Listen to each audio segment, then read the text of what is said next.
आपल्या अभिनयाच्या जोरावर पूर्ण महाराष्ट्राला खळखळून हसवणारा लक्ष्या म्हणजेच लक्ष्मीकांत बेर्डे। लक्ष्मीकांत बेर्डे हे एक असं नाव आहे की हे नाव घेतल्यावर प्रत्येकाच्या डोळ्यात अश्रू अनावर होतात। मग ते सचिन पिळगावकर असोत की आपले अशोक सराफ असोत, कोणीही असो, लक्ष्मीकांत बेर्डे यांचं नाव घेताच अश्रू अनावर होणं हे साहजिकच आहे। लक्ष्मीकांत बेर्डे यांची लहानपणापासून इच्छा ही चित्रपट क्षेत्रात होती, परंतु त्यांना लहानपणी कंडक्टर व्हायचं होतं।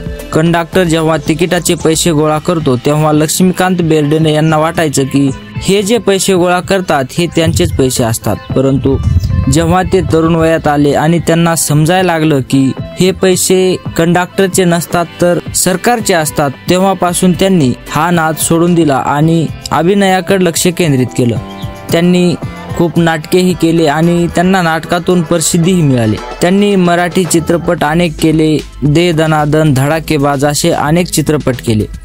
त्यांनी हिंदी चित्रपटातही काम केलं, सलमान खान, अजय देवगण, अनिल कपूर अशा मोठ्या अभिनेत्यासोबतही त्यांनी काम केलं। आणि लक्ष्मीकांत बेर्डे ही आज आपल्यामध्ये नाहीत। तुम्हाला काय वाटतं? लक्ष्मीकांत बेर्डे जर आज आपल्यात असते तर महाराष्ट्राचा चेहरा मोहरा हा वेगळाच असता आणि आपल्या मराठी चित्रपट सृष्टीला काही वेगळ्या स्तरावर नेऊन ठेवलं असतं। तर तुमचे मत आम्हाला कमेंट बॉक्समध्ये कळवा। भेटूयात पुढच्या व्हिडिओमध्ये, तोपर्यंत जय महाराष्ट्र।